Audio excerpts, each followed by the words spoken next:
Leo, hi! Welcome to Mr. Queen PH at ito ang inyong love reading for January 2024.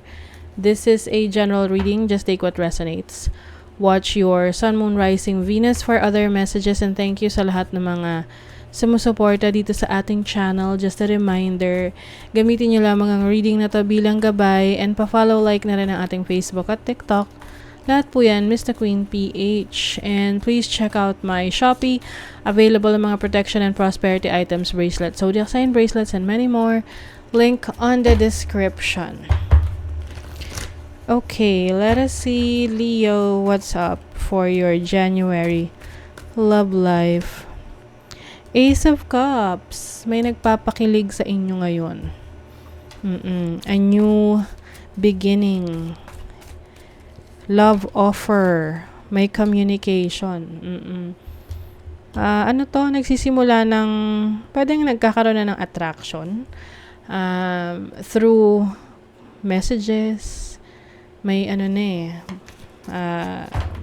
meron, kumbaga parang iniisip mo na tong taong to. Iniisip ka na rin niya. Yan.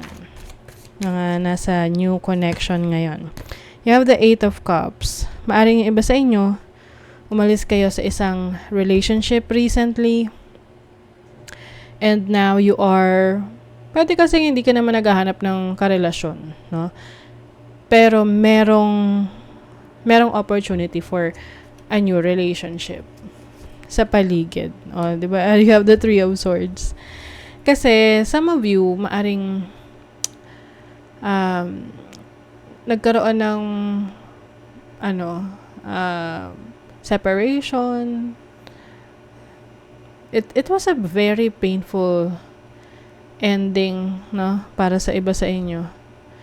So, if you are experiencing a new opportunity or potential na relationship at this point, siguro ini-enjoy nyo lang yung kilig moment, no? Pero not to the point na you are embracing it.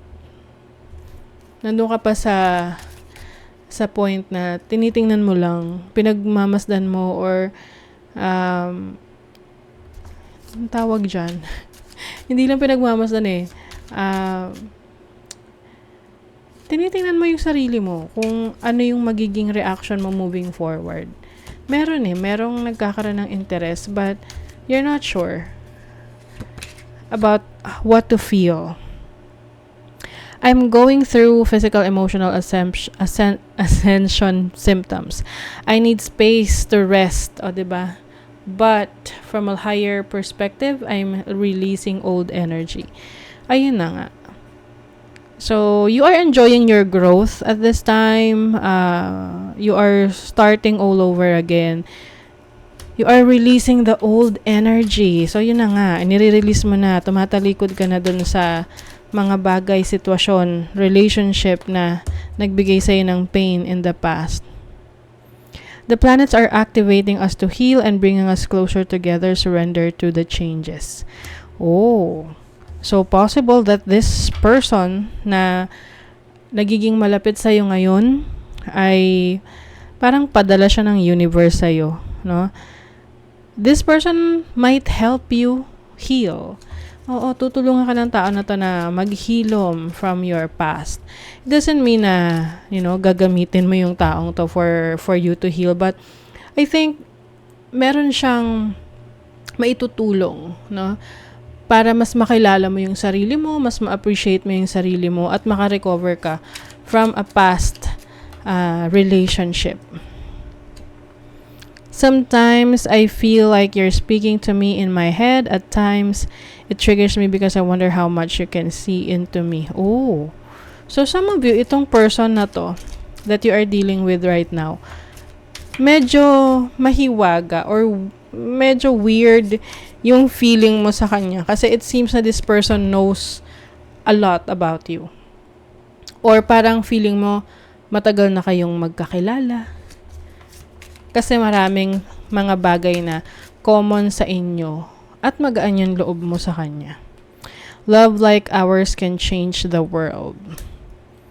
Wow, ang daming number 1 dito. So definitely a new beginning for you, Leo.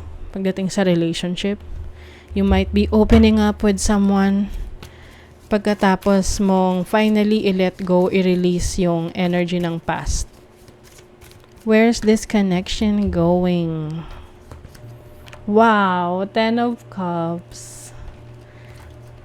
The Wheel of Fortune. Oh my God, magbabago yung yung situation mo ngayon sa relationship. I see fulfillment. I see happiness.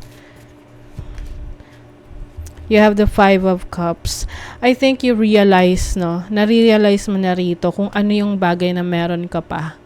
Kasi even though 5 of Cups is about losses, this is also about learning, malalaman mo kung ano yung meron pa sa'yo.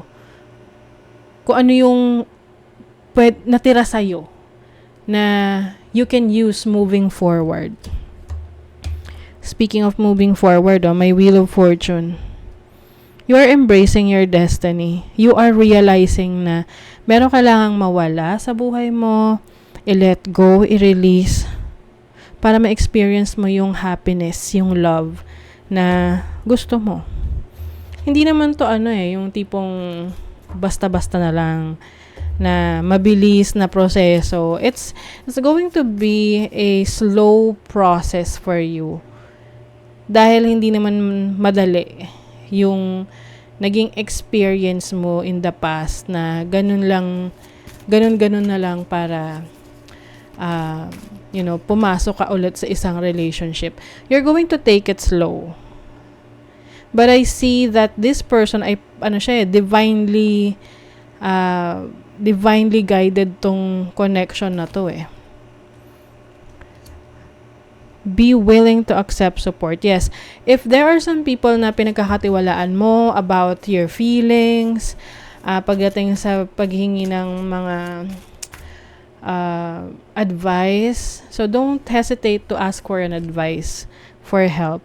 Love makes the difference. Love helps heal past hurts and provides a sense of security and self-worth. Wow. Totoo nga na tong person na to is going to help you heal from your past. Do something for someone. Give your attention to another. Wow. So if this person is, nakikita mo na nagpapahalaga siya sa relationship nyo, sa connection nyo, man to, kahit nagsisimula pa lang kayo, syempre, dinideserve din naman niya na ibalik mo yung kanyang effort sa connection, sa relationship. And definitely, marirealize mo rin naman yan na this person deserves your care, deserves your love. And rin to, pabor na rin to sa'yo kasi makaka-move on ka. Makaka-move forward ka na from your past. Okay? So, this is your reading, Leo. Kung nagustuhan nyo ito, naka-resonate kayo, mag-comment kayo dyan. Like, share, subscribe para lagi kayong updated sa ating mga readings. Thank you so much, Leo. See you again.